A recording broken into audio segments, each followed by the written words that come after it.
Paul Murnane. The suspense is over this afternoon on the inflation front. Delayed by the government shutdown, finally, we're getting a look at the numbers that we had expected to see about 3 weeks ago. The CPI for September showed inflation accelerating from the August reading, ticking up 3% year over year. While gasoline prices have been falling for the past few weeks, the Bureau of Labor Statistics says that was the largest factor in the monthly increase. While the Federal Reserve has set a 2% target for inflation, the Board of Governors is still expected to cut interest rates at its next meeting. That's Jim Ryan reporting. By the way, the Dow, the NASDAQ, and the S&P all about 1% higher this afternoon. Wiz News Time, 12:31. It's Friday. Let's get you where you need to go. I believe Sue Aller's on duty now. That's right. And we've got problems in Staten Island. We'll start off on the westbound side of the Staten Island Expressway. At Richmond Avenue, you do have a collision. It takes out the right and center lanes, and it is just jam-packed. You are stop and go from about Targhee Street. So just a tough ride altogether. And then in New Jersey, on the northbound side of the New Jersey Turnpike, there is an accident right by interchange 15E, and that also takes out the center lane. So just keep that in mind. And here's what you need to know about the bridges and tunnels. The inbound George Washington Bridge, about a 20-minute delay. Outbound jammed from the Cross Bronx Expressway approach. It looks like we have an accident just before the bridge on the Cross Bronx. We've got a good ride inbound at Lincoln, outbound about a 15-minute delay, 10 to 15 minutes inbound at the Holland Tunnel. No problems on the outbound side, and just a little bit slow heading into Brooklyn at the Brooklyn Bridge, the Williamsburg Bridge, or the Manhattan Bridge. That's a much better ride. Sue Aller, 1010 Wins on 92.3 FM. And as the weekend beckons, let's get the weather word this afternoon from AccuWeather and meteorologist Heather Zare. We're looking at a lot of sunshine still around the area, but we're going to see more in the way of clouds as we go through the afternoon. We're looking at intervals of clouds and sun for most of the afternoon, and we're going to top out at around 60 degrees with a cool breeze. Overall, it's going to be a lot like it was yesterday, and then it's going to continue to clear out for tonight and get rather chilly. We'll drop down to 46 in the city with 30s to near 40 in many of the northern and western suburbs. Frost can't be ruled out in some of the colder spots as well. Sun to start us off tomorrow, but again, like today, like yesterday, we'll have more clouds in the afternoon. It'll stay cool with a high of 58, and then we'll just have clouds and sun on and off throughout the day on Sunday with a high of 57. Monday will bring more clouds than sun, and it is going to be pretty cloudy overall, especially south of the city. The high will be 55 degrees. That could be followed by some rain on Tuesday. Right now we're looking at sunny skies, and we have 54 in Central Park. We're going up to near 60. I'm AccuWeather meteorologist Heather Zare on New York's weather station, 1010 Wins on 92.3 FM. And there's more trouble this afternoon for the Cybertruck. Those blinding oncoming lights may be a Tesla software glitch. The National Highway Traffic Safety Administration says Tesla isn't aware of any collisions, injuries, or fatalities caused by the headlights, but they could cause a distraction to other drivers and increase the risk of a crash. The company is recalling more than 63,000 Cybertrucks in the U.S. that were manufactured between November 13th, 2023 and October 11th, 2025. Owners don't have to do anything. Tesla will deliver a free software update over the air to correct the issue. That's Christopher Cruz. The software could hike the intensity of the headlights in the vehicles beyond levels that are allowed by the federal safety rules. More than 46,000 Cybertrucks were recalled in March to address concerns that panels on the Tesla trucks could detach while driving.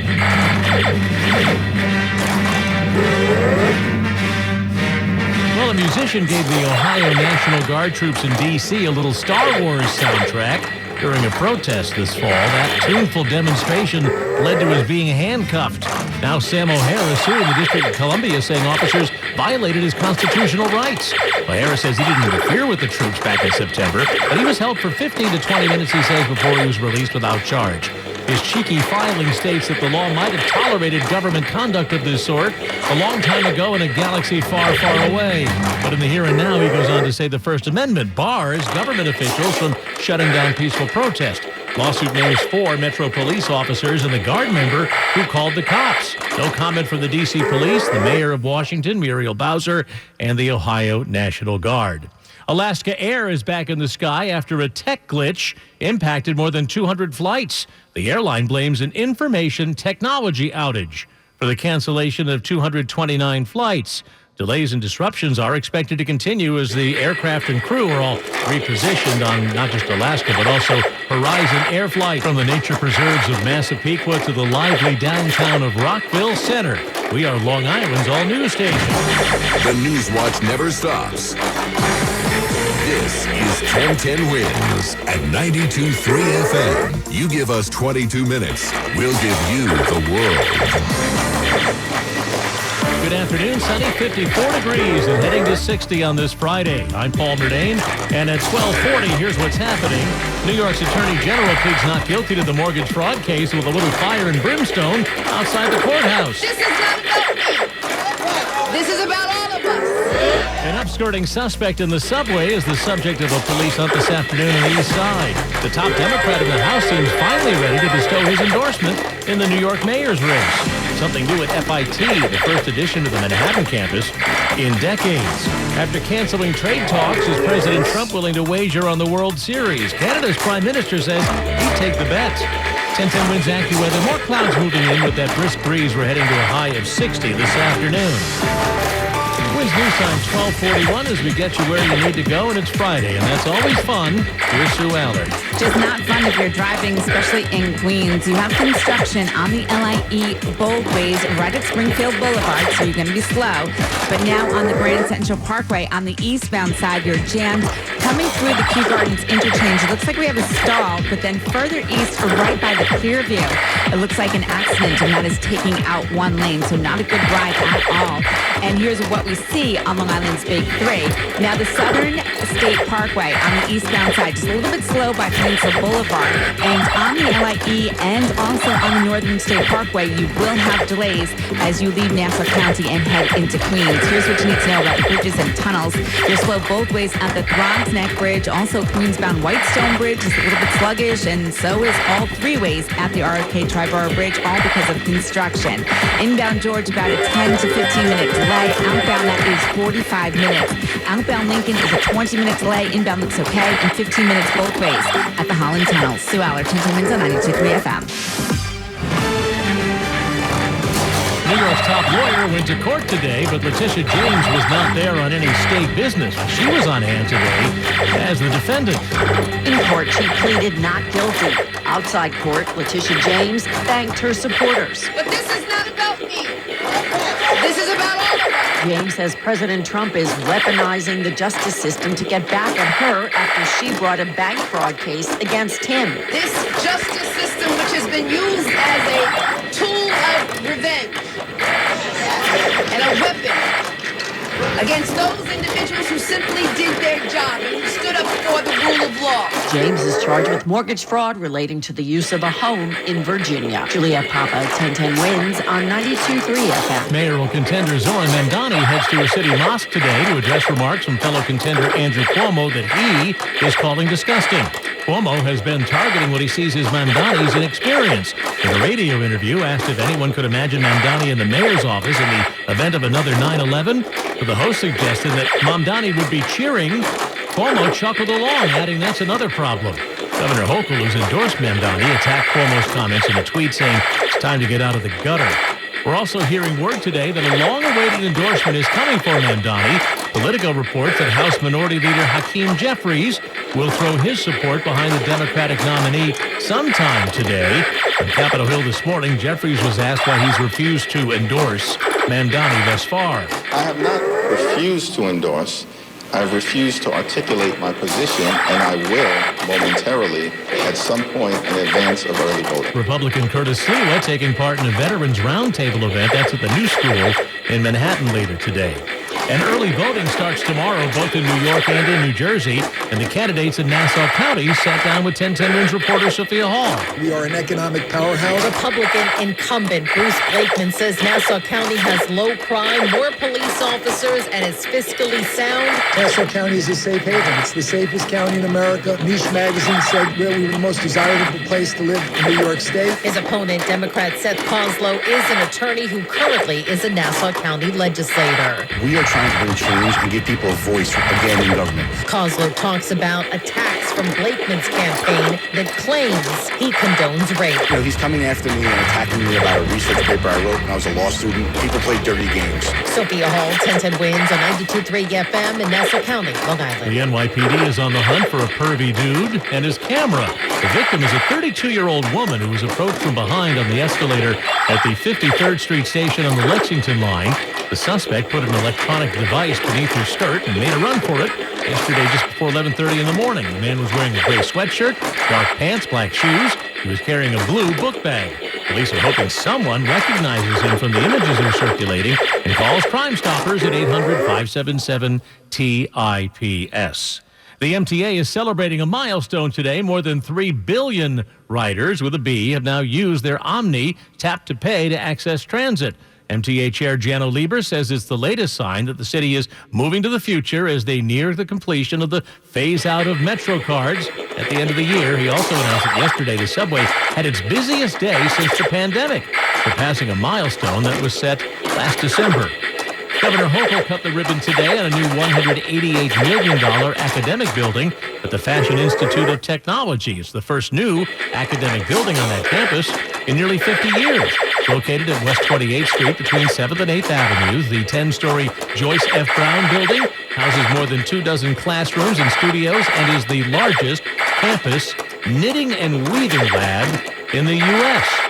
The plug has been pulled on U.S. trade talks with Canada. President Trump announced the move on social media. This is an abrupt move by President Trump to cut off trade talks with the second biggest trading partner of the U.S. In a post overnight, the president saying all trade negotiations with Canada are hereby terminated, saying it's because of an ad paid for by the Canadian province of Ontario that's running on TV in the U.S. This ad features excerpts of a speech by President Ronald Reagan in 1987 where he defends free trade and says that tariffs cause high prices and job losses. That's Elizabeth Scholl's reporting. The Ronald Reagan Presidential Foundation says it's reviewing its legal options over what they call a misrepresentation of Reagan's remarks. Ottawa's Premier Doug Ford said using every tool we have will never stop making the case against American tariffs. Canada's Prime Minister, Mark Carney, is hoping things aren't so frosty that the White House won't go ahead with a friendly little bet on this year's World Series. I think he's afraid to make the bet. He doesn't like to lose. He hasn't called. He hasn't returned my call yet on the bet, so I'm ready. We're ready to make a bet with the U.S. The Toronto Blue Jays host the L.A. Dodgers for Game 1 tonight. Exciting, isn't it? President Trump leaves for Asia tonight for a week of meetings that wraps up with a meeting with China's Xi Jinping on Thursday in South Korea. The president will also be meeting with Malaysia's Prime Minister in Kuala Lumpur and will also travel to Japan. There's a new federal focus on auto airbag devices to tell you about. At least 6 deaths and 2 serious injuries have been connected to airbag inflators that were illegally imported from China. Those inflators were all replacement parts in a variety of vehicles. The investigation will try to determine how widespread the problem is. Officials say it's important to learn the history of any used vehicle you purchase. That's reporter Jeff Gilbert in Detroit. And Easy does it with the red-hot plastic sealing gear that's landed on the recall list on this Friday. 3M is recalling more than 10,000 thermal laminators due to a potential overheating issue that poses a burn hazard. The recall focuses on the Scotch brand TL90950 thermal laminator. The company is offering a refund. And that's Jesse Mitchell reporting. Jesse Mitchell, the machines, again, the Scotch TL90950 were sold at retailers, including the Office Depot. A new warning for parents to keep a tight watch over their prescriptions if they're taking painkillers. Teenagers whose parents have opioid prescriptions are much more likely to use opioids themselves. A study in Norway found among parents who had 2 or more opioid prescriptions, their children were more than twice as likely to take opioids regularly between the ages of 13 and 29. The study's authors say doctors should consider family-based strategies when managing pain. That's Michael George reporting on that story.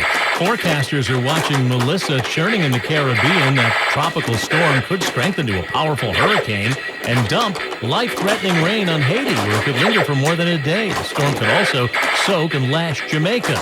Right now, Melissa is churning in the Caribbean southeast of Kingston, Jamaica. Here in the city right now, we're at 54 degrees with the sunshine. We top out at 60 this afternoon. If you're thinking about the weekend, not looking too bad. We don't even have really any hint of any rain coming our way until the time we get to maybe the middle of next week. But It's going to be a bit chilly out there. There's a little bite to the wind as we head for a high near 60 today with more clouds and sunshine. And there's a frost advisory, by the way, that's going up. That's in Orange County from 11 tonight until 9 a.m. tomorrow. Some of those far northern burbs are going to be dipping into the 30s. That Christmas decor stockpile you've collected over the years may have to do for this year. If you're in the market to do some more decorating merch, well, you better want to get shopping now, as we'll explain the holiday dilemma for some decorators this year. That's coming up. Right now at 12:51, we're going to get you where you need to go on this Friday afternoon, and here's Sue Allen.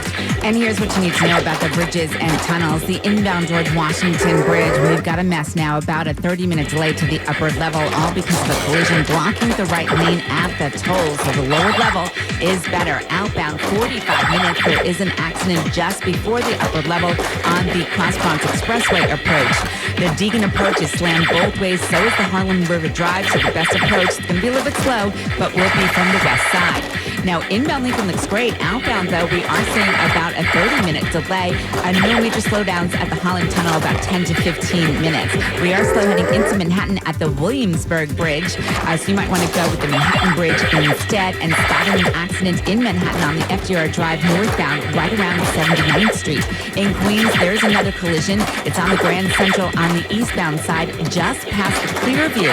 You can go with the LIE. It actually moves a little bit better despite the construction both ways by Springfield Boulevard. Sue Allard, 10 wins on 92.3 FM. All right, make way for the weekend. Make way for the AccuWeather forecast. Here's our meteorologist, Heather Zaire. Heather?